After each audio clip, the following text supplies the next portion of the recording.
Ahora sí, estamos nuevamente ahí en el piso con visitas. Marcela Mendoza de la región sanitaria cuarta. Mando saludos también. Está Salvatore Migliano ahí del otro lado presente. Ay, bueno. Primero principal, gracias por haber venido. Bueno, gracias. Gracias por la invitación. Decía un poco en la previa, este tipo de charlas. Voy a bajar el volumen de la cortina. Así te escuchaba más fuerte. Este tipo de charlas son complejas porque salud mental es un tema que no se lo puede ver 100% numérico porque hay personas de por medio, un diagnóstico en salud mental es complejo.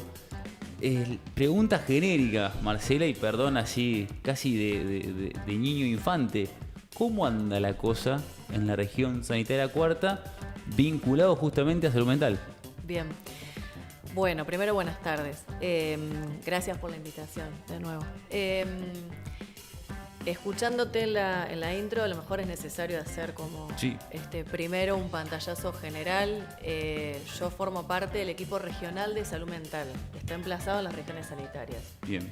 Dentro de la provincia de Buenos Aires hay 12 regiones sanitarias, por lo tanto hay un equipo regional de salud mental en cada una de esas regiones.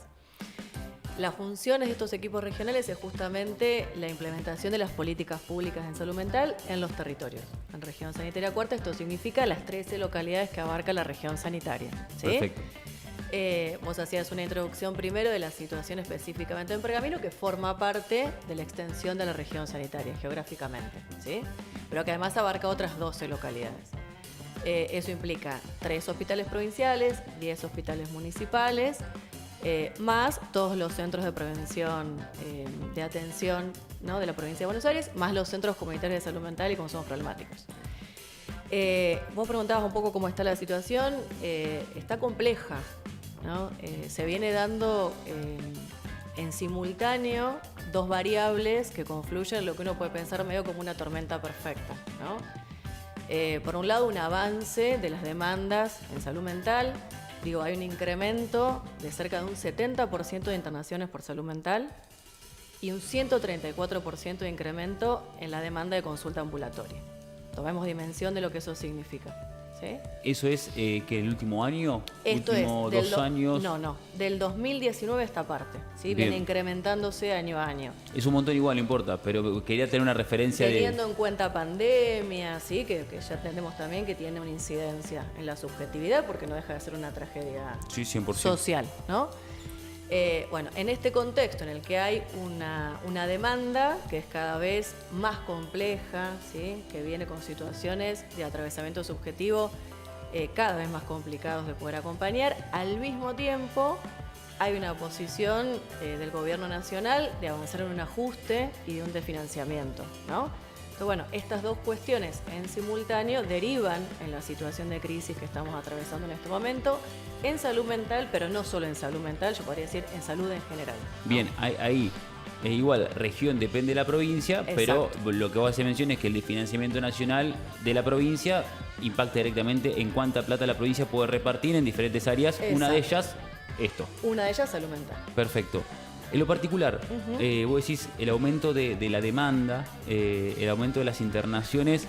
Ahí hay 2 temas. Uno es, me interesa qué tipo de demandas hay, o cuáles son el factor común que uno puede ver dentro de la multiplicidad que también se puede encontrar. Imagino que ustedes agrupan de alguna manera. Y por otro lado, hace poco vi un video que se volvía a problematizar respecto a las internaciones con la vehemencia, no me sale la palabra, de la persona que tiene que ser internada. Es... no me sale la palabra. Con que la persona que va a ser internada lo acepte. La voluntariedad. Eso, no me sale. La voluntariedad. Voluntariedad. Sí, porque hace poco me crucé con unos informes de que otra vez se pone en duda, y se pone, no sé si en duda, sino bajo la lupa, esto de la persona tiene que aceptar si va a ser internada o no. Cuánto puede aceptar una persona o no ser internada cuando justamente es un paciente de la salud mental. Para arrancar a charlar esas 2 preguntas, bien. Perdón que es como son 2 preguntas muy amplias, sí. Pero bueno, por la que quieras comenzar, para empezar a charlar. Bien, vamos a intentarlo, vamos por parte. Con respecto a la primera, lo que se ve, lo que se empieza a evidenciar de un tiempo a esta parte es la complejidad en las presentaciones que tienen que sostener la vida diaria de una persona, la cotidianidad y cómo se viene complicando esa cotidianidad, ¿no? Situaciones que empiezan a agudizarse por la pérdida de trabajo, por una situación familiar en la cual esos referentes afectivos no pueden seguir haciéndose cargo de una persona con un atravesamiento en la problemática de salud mental, con una falta de acceso a los tratamientos, aún teniendo muchos usuarios y usuarias prepagas. Digo, es una especie de recrudecimiento, ¿no? Se empieza a acentuar esa complejidad en las problemáticas de salud mental. Si me preguntás específicamente los motivos de internación, en general suelen ser 3, ¿no? Por un lado, las autolesiones, los intentos de suicidio, conductas que se pueden interpretar y leer como una violencia autoinfligida, ¿no? Como el intento por terminar con esa situación de sufrimiento. Por otro lado, las descompensaciones de cuadros de base, que esto es, personas que tienen un diagnóstico y por algún motivo se descompensan y tienen que ingresar a una guardia para ser atendidas, como cualquier situación de urgencia en salud. Y el tercero tiene que ver con los consumos problemáticos. Ahí están los 3 pilares de alguna manera de lo que es la salud mental. Por un lado, depresiones, autolesión, suicidio, como uno, imagino que como para englobarlo fácil. Como un motivo. Sí, como un motivo. Sí. Yo voy a hacer el que diga las cosas burdamente y las voy a explicar como lo está diciendo bien. El libro gordo de Petete. La segunda es, por ejemplo, no sé, una persona que tiene depresión o que tiene ataques de pánico y que se desregula, ¿sería? Exacto. Perfecto. Exacto. Que ya cuenta con un diagnóstico en salud mental. Está siendo trabajado eso. Tiene un tratamiento ambulatorio y tiene una descompensación. Perfecto. ¿No? Digo, como cualquier otro paciente de salud. Vos podés tener un problema cardíaco, estás con tu medicación y de pronto un día te descompensás, tenés que ingresar a la guardia del hospital para ser atendido en ese episodio específicamente. Perfecto. ¿No? Y después consumo problemático, que es algo que lamentablemente hasta está de moda y me enoja discutirlo porque es divertido decir que uno se droga y se dice hasta en los medios de comunicación con mucha liviandad sin tener en cuenta la repercusión que tiene en un montón de vidas familiares. Respecto a las internaciones... el nivel de sufrimiento que significa también. Sí, pues te cuentan la parte divertida. Sí. Y hay todo un trasfondo muy negativo. Muy complejo. Que uno lo conoce o se entera, dice, mirá, decir que fumar porro es divertido en streaming al final no era tan chiste como uno pensaba. Respecto a las internaciones voluntarias, ¿qué se está hablando? Imagino que no tenés una respuesta acabada, sino que lo que se viene discutiendo en un área de gestión vinculado es a cómo justamente no implementarlo, sino cuáles van a ser las leyes que rijan esto. Bien. Con respecto a esa segunda pregunta, lo que viene avanzando es lo que nosotros decimos parece una cortina de humo, ¿no? Porque en realidad lo que quieren instalar en la comunidad, en la población, es que hay una discusión real sobre la reforma de la Ley de Salud Mental 26657, cuando no es una discusión ni de fondo ni de contenido. En realidad es una discusión de financiamiento. Digo, el intento de reforma que quieren instalar, lo primero que hace es plantear que el Estado no tiene más la obligación de asumir ese 10% del presupuesto que se le da a salud para salud mental. Bien, no tengo idea, estoy en Pampa y la vida es. Bien. La ley, yo tengo que explicarlo para que lo podamos entender. Por eso te digo. Sí. No, pero por eso te voy a repetir cosas que vos ya dijiste. Bien. Como no es, porque a veces parece que estoy tratando a la gente de idiota. Y no, es que yo no entiendo, entonces trato de repetir para que me digas, sí, estás encaminado. Es la provincia, por ley nacional, tiene que del total de su presupuesto en salud destinar sí o sí, como mínimo, el 10% a salud mental. Esto está enmarcado en la Ley Nacional de Salud Mental. Bien. El Estado Nacional tiene que aportar un 10% y ahora, de eso que va a salud mental. Bien, y lo que quieren hacer es cambiar ese porcentaje. Sacar 0.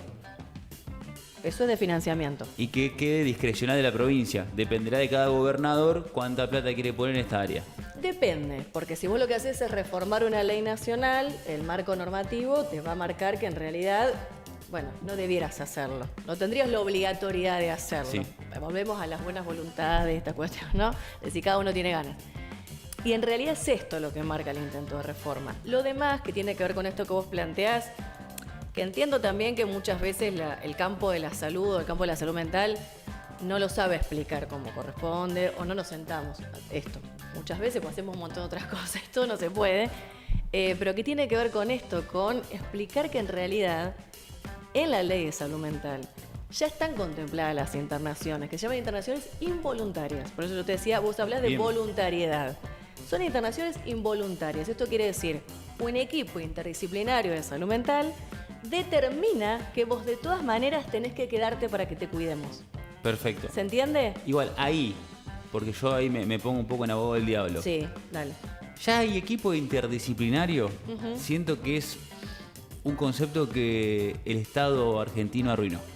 Porque muchas veces esos equipos interdisciplinarios los banco como pensar algo con complejidad, pero me aborrecen por cómo relentifican o cajonean cuestiones. ¿Se entiende lo que digo? Ajá. A veces ¿En qué decir sentido? un equipo interdisciplinario, bueno, son un montón de personas que empiezan a hablar y a debatir y no sé qué, y queda nada. Y después, lo siguiente que me preocupa es que entiendo que en eso interviene la justicia. Claro. Y ahí tenés otro hermoso sistema que para mí funciona, pero que nos gusta romperlo, que es cuánto tiempo la justicia y el equipo interdisciplinario tardan en tomar esa decisión, y en el medio se rompieron un montón de cosas. Sí. En este caso, en salud mental, no voy a hablar por otras cuestiones que desconozco. En salud mental, eso, desde hace un tiempo esta parte viene bastante aceitado. Perfecto. En la guardia, el equipo interdisciplinario de salud mental que está en ese momento hace la evaluación y determina si esa persona está o no con un criterio de riesgo. Perfecto. Un criterio de riesgo cierto inminente. Es ahí. Es ahí, es Bien. en ese momento. Si la persona se niega y ese equipo sigue pensando que te tenés que quedar para cuidarte, que esto es muy importante, la internación involuntaria implica esto, implica tener que dejar a una persona en una situación en la cual no quiere persistir. Hay que trabajar esa voluntariedad. No, y además yo entiendo el eje de... Antes se usaba este tipo de internaciones para encarcelar a personas con una camisa atada atrás blanca, y no era vamos a cuidarte o tu familia necesita que te cuidemos. Era, che, sacame de encima este tío loco y encerrarlo en salud mental De en el ahí fondo. venimos. Por eso De yo ahí entiendo venimos. que como que pasamos de un desfasaje al otro, y en el medio hay gente preocupada. Sí, claro. Por eso me interesa el debate, y eso, lo interdisciplinario me convoca al debate, pero a veces es una herramienta que es, no, convoquemos el equipo interdisciplinario para dentro de 20 días. No, claro. Faltó un profesional, entonces no, hagámoslo dentro de 15. Sí, bueno, y la persona y la familia, ¿qué hacen en el medio? Acá no, es... En el actúan momento. En el como, momento. como cualquier otra crisis, como cualquier otra situación de urgencia en salud. Por eso se recepciona, que eso es parte de la reforma sanitaria en Provincia de Buenos Aires, que tiene que ver con que los hospitales general tengan esa apertura en salud mental. Digamos, hasta hace un tiempo, seguramente por falta de recursos, porque la salud mental estaba como ligada a una cuestión excepcional que se abordaba en otros lugares que no era lo comunitario, como vos decías. Y a lo mejor había una persona que estaba 20, 30, 40 años, ¿no? Digo, pacientes crónicos sin ningún tipo de criterio de internación. Conocí lo que era el pabellón en su momento, cuando iba a la escuela, y había gente que era habitué, que Exacto. vivían ahí adentro, y era un problema que nos comentaban en ese momento las jovencitas psiquiatras que también casi que vivían ahí adentro. Me interesa también pensar lo siguiente.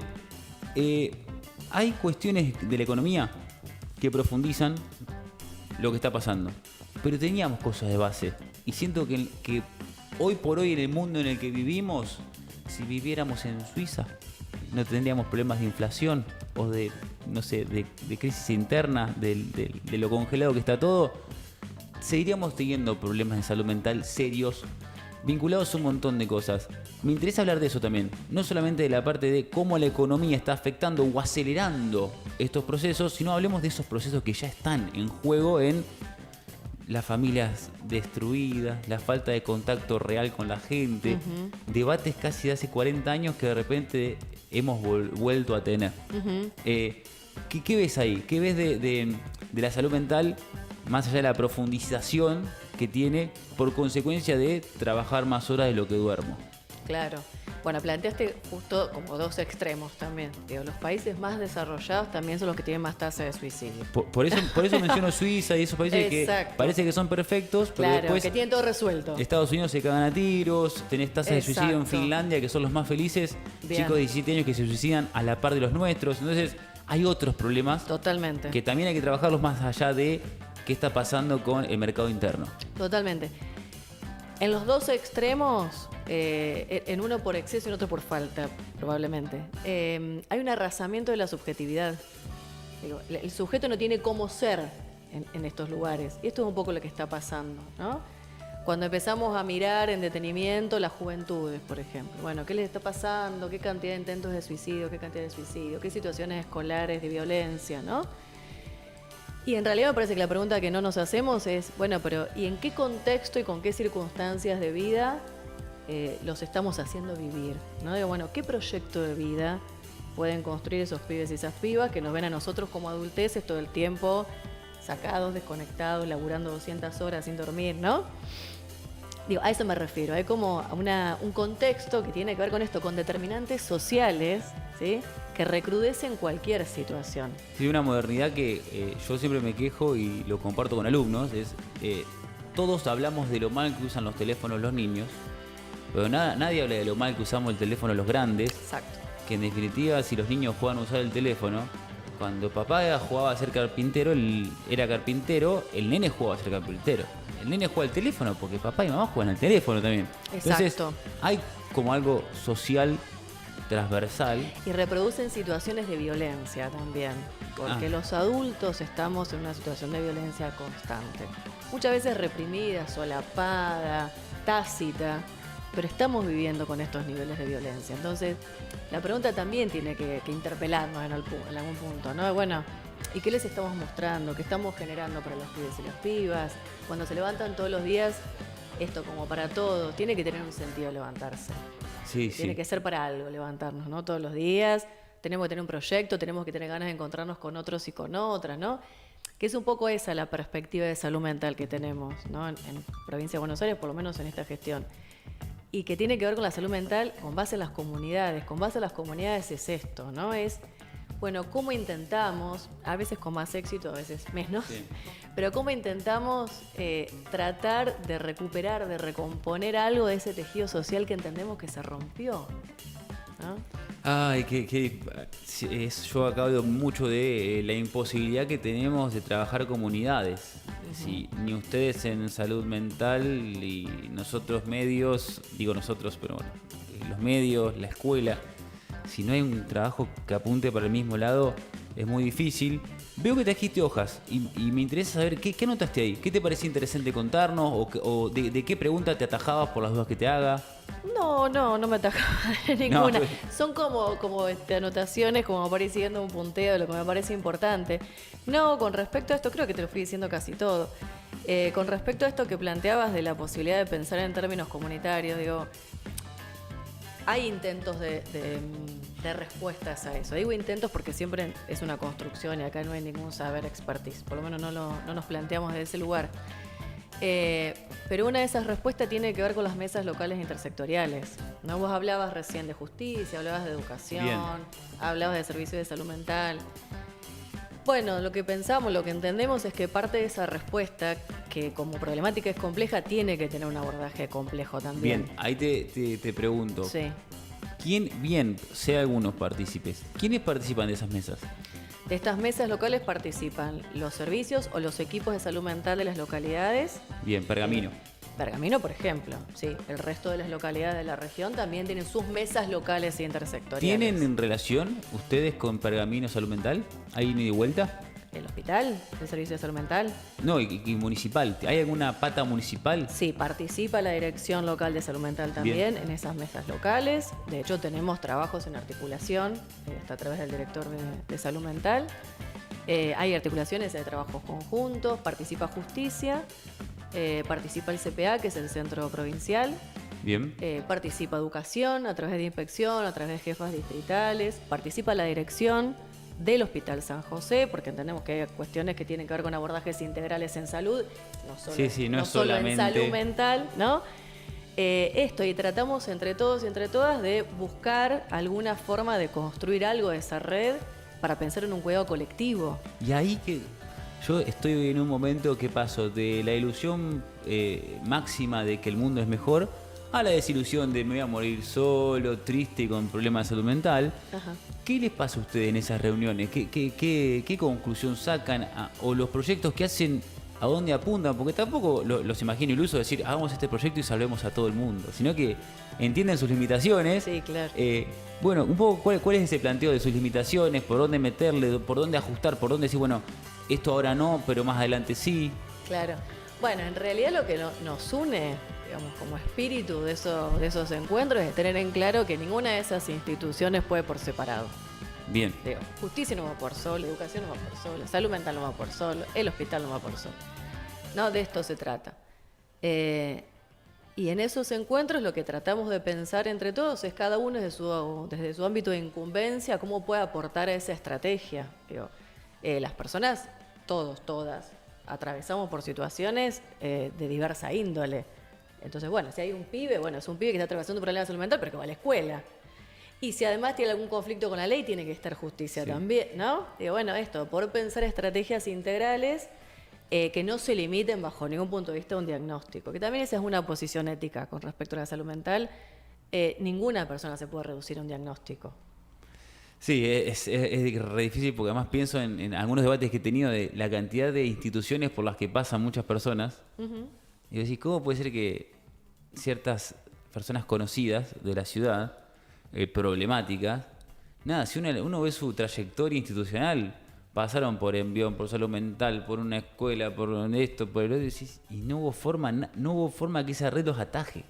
Es como muy loco pensarlo. Y ahí lo pienso en esta moda que ha impuesto el presidente de la nación de la ineficacia de algunas cosas.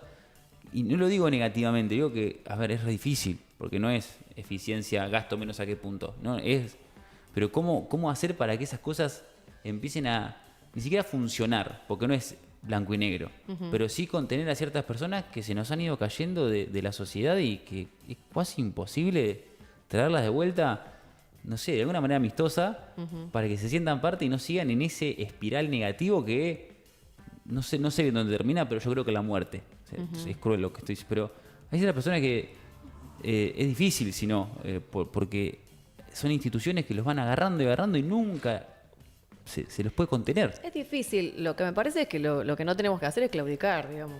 Es difícil. Es insistir. Es insistir. 100%. Es esto, insistir, no soltar la mano. Bueno, el programa se llama Ahí vamos de nuevo.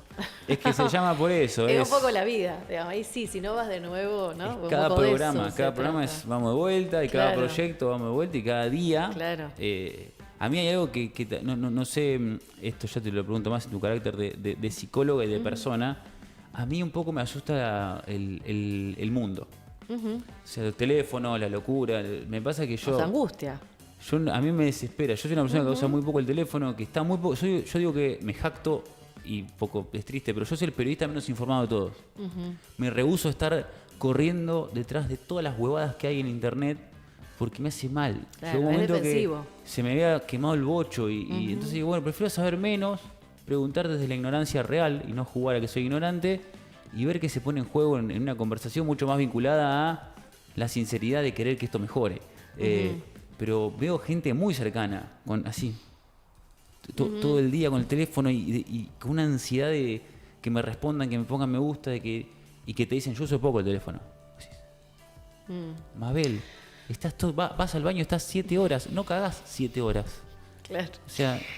Sí, también esto, ¿no? Bueno, pensar cómo la tecnología, los aparatos digitales, bueno, también establecieron socialmente nuevas formas de comunicación. Y esto es así. Y en definitiva lo que todos buscamos es ser vistos. Es que... Necesitamos ese reconocimiento del otro y bueno, y a lo mejor lo encuentra 700 Sí, y el capitalismo horas. voraz en el que vivimos hace que los motivos por los cuales nos ven son motivos horribles. O sea, belleza, cantidad de consumo. Sí, que no siempre construye una subjetividad con una existencia plena. Sí, que cuando esos me gusta no llegan, tengas algo que te sostenga. Exacto. Entonces, bueno, si yo construí mi imagen a partir de ser buena gente, cuando la gente deje de darme bola y me deje de ver en vivo, de última tengo un contenido que me llevo a casa en soledad, pero me lo llevo. Claro. Cuando yo construí, no sé, a partir de algo mucho más banal, es duro, porque cuando deja de haber respuesta, te vas a frustrar. no tenés nada y pasaste un año de tu vida dedicándole a hacer fitness. Entrenen, me encanta, pero me refiero a eso que es complejo. Respecto a números, ¿qué hay de eso? Porque a mí me interesa no sé, tasas de suicidio, por ejemplo. Un tema que tengo una polémica que es que el periodismo dice, como el manual, dice que no hay que hablarlo. Y creo que ya se habló tanto que es momento de liberar eso. ¿Qué pasa con el suicidio, sobre todo el adolescente? Y ya no tanto, porque hace poco una chica de 30 años, hace otro poco otra chica de 32, un muchacho de 40. Ya no es una cuestión generacional, me parece, ya es transversal a las angustias que padecemos. Sí. No, nosotros tampoco estamos de acuerdo con esta idea de no hablarlo. Sí estamos de acuerdo con una idea de comunicación responsable, que implica no solamente a los actores de los efectores sanitarios, que puedan construir esto, ¿no? Espacios respetuosos con respecto a la temática, pero también los medios de comunicación, ¿no? Claro. Bueno, poder pensar si eso que se está informando desde un lugar de morbo, ¿no? Donde solamente volvemos a lo digital, pero se reproducen likes, visualizaciones, ¿no? O si se quiere transmitir un mensaje sanitario, que sería mucho más interesante, ¿no? Bueno, ¿a dónde se puede recurrir? ¿Cuáles son esos teléfonos de contacto? ¿Con qué lugares contamos para poder asistir a esa persona, ¿no? A esa familia? Y esta es una discusión que hay que darla y que entiendo también que muchas veces es difícil de afrontar porque nos angustia a todos. Digo, tiene que ver con nuestra propia existencia y con la idea de que una persona decida voluntariamente querer quitarse la vida, ¿no? Que no es ninguna idea simpática para nadie. Pero hay que encararla de manera responsable. Y el tema es ese. Yo mediáticamente siempre digo, hay un montón de cosas que nos darían mucha más visualización y que evitamos, pero trabajar seriamente un caso de suicidio es laburo, es tiempo, y también entiendo muchos colegas que viven de esto y que necesitan ir a justificar una publicidad con tantos likes. Claro. Entonces van detrás de publicar el nombre de la persona, la edad y si la soga era negra o marrón. Y vos decís, es horrible, no corresponde. Bueno, pero también tienen que darle comer a sus hijos. Son debates recontra complejos. Yo elijo esta posición de menor visibilidad, pero mayor conciencia a la hora de irme a dormir. Pero justamente también trabajar seriamente un tema es laborioso. Totalmente. Sí, con respecto a las tasas también hay todo un debate ahí, ¿no? De bueno, ¿qué nos indican las estadísticas? Y bueno, para salud, y específicamente para salud mental, la estadística de suicidio lo que te indica es un fracaso. Digamos, ahí no llegaste, ahí no llegamos, ¿no? Y en este momento se está trabajando en Provincia de Buenos Aires en hacer un relevamiento de datos en conjunto entre salud y seguridad. Porque había muchos casos que se perdían, ¿sí? Porque no ingresaban al sistema sanitario para ser nomenclados como tales. Perfecto. Y que en lugares pequeños, como es el caso de la región sanitaria, hay muchas ciudades, muchas localidades más chicas, más pequeñas, donde nos dábamos cuenta que los datos no coincidían por el mismo conocimiento de las personas, por decir, no, pero a tal persona le pasó esto, no le pasó esto otro, ¿no? En el trabajo diario. Bueno, se fue transmitiendo un poco esto a las áreas de salud mental y empezaron a hacer un trabajo que en breve, yo entiendo que en los próximos meses, va a salir esa primera estadística que va a dar un número un poquito más cercano. Y un poquito más cercano porque a lo mejor, algunos de esos números todavía no están reflejados del todo, pero un poquito más certero de lo que tenemos ahora. Y la verdad es que son preocupantes. Arrancamos la entrevista así. Si pensamos en el año pasado, 2025, que insisto, son aproximaciones, se van a estar las estadísticas después con el número, nada. Si pensamos esto en población joven y en población sana, durante el transcurso del año pasado, en Provincia de Buenos Aires, los suicidios superaron la tasa de homicidios más accidentes viales, accidentes de tránsito. Es una banda. Bueno. Porque accidentes viales... Por ahí están los números que están tocando ahora, que insisto, no voy a repetir ni reproducir nada que no tenga fehacientemente, pero van por ahí. Es esta más o menos la aproximación que vamos a tener. Ese es el cuadro de situación. Por lo tanto, es una situación compleja. Sí, cuasi de emergencia. Bueno. O sea, estamos para dictar una emergencia en salud mental. Es una situación crítica, es esto. Hay un sistema de salud que está saturado, ¿no? Esto que está como excedido en la demanda, por supuesto con todo lo que eso significa, ¿no? Con profesionales que vienen abordando esta comunidad, esa población, también con el mismo cansancio, el mismo deterioro que tiene el que están atendiendo en ese momento, ¿no? Por eso te decía al principio, bueno, esto es medio una tormenta perfecta, ¿no? Bueno, ¿por qué estamos preocupados? ¿Por qué es una situación compleja? Bueno, porque el sistema se empieza a tensionar, ¿no? Con cada vez más demandas, con cada vez más complejidad en esos cuadros de salud mental y con cada vez menos soporte, que esto es lo que intentamos reconstruir, ¿no? Que el problema no es que se presente la situación de crisis, de emergencia. El problema es, bueno, ¿y qué tenemos comunitariamente para responder a eso? Pues no vamos a responder con más manicomio. La respuesta no es esa. No lo vamos a responder con más encierro. Digo, esta discusión está saldada en salud mental. O por lo menos intentamos que esté saldada. Es esto, bueno, tenemos que tratar de construir otras lógicas de cuidado colectiva. Y yo creo que es momento de hacernos algunas preguntas, digo, como comunidad, digamos, la población. Hay que hacerse algunas preguntas. Digo, bueno, ¿y qué efecto creían que tenía que alguien dijera, voy a hacer el topo que va a destruir el Estado desde adentro? Bueno, es el hospital hecho mierda. Perdón Sí, que lo diga no, así, pero bueno, pero es esto. Ahora hablamos con gente de pediatría que... Bien, ¿qué sería eso? ¿De qué se trataría? Bueno, si tenemos un primer mandatario que dice en campaña que, literal, lo pueden buscar, Sí, eso puede ser palabra más, palabra menos, pero bueno, que si alguien se quiere suicidar, si un pibe se quiere suicidar, lo puede hacer, o si alguien tiene consumo problemático, lo tiene que resolver con su propio bolsillo porque de su plata no lo van a sacar. ¿Qué quiere decir eso? Esto que está pasando. Bueno. Ni más ni menos. Es un gran cierre, me parece. Marcela, gracias por haber venido. Gracias Creo a ustedes. que así se puede hablar si venís por cosas diferentes. Es distinto ahí. Sí, claro. Me parece que está bueno. Y sobre todo en un contexto complejo donde hablar es clave y donde me parece que este tema hay que empezar a hablarlo más seguido. Con Puede quien volver. sea. Sí, 100%. Es más, Puede volver. estamos más en la vista de empezar a hacer mesas de que te sentés vos, que se siente, no sé, un político, me siente yo y un jugador de fútbol. Y empezar a poner temas... Mesas intersectoriales acá hacemos. Sí, claro. Pero las traemos. sin la solemnidad que debe haber en el informe de cierre de esa mesa intersectorial, que Claro. no digo que esté mal, entiendo la formalidad, pero creo que la gente empatiza poco por ahí con eso. De cara a la comunidad. Y hace falta un loquito así como yo que diga, ¿qué carajo quiere decir eso? Claro. Y eso ayuda. Sí. Así que nada, pero estamos buscando la vuelta porque por momentos estoy igual de encerrado que ustedes en la mesa intersectorial en la locura que nos ofrece el mundo moderno. Imagínate. Marcela, muchas gracias. No, gracias a vos. Gente, hacemos una tanda de la vuelta, venimos con más. Esto es Ahí Vamos de Nuevo, y como dijo justamente nuestra entrevistada, otra vez hay que arrancar, otra vez hay que ponerle onda. Y sí, gente, hay que seguir viviendo y ahí vamos de nuevo.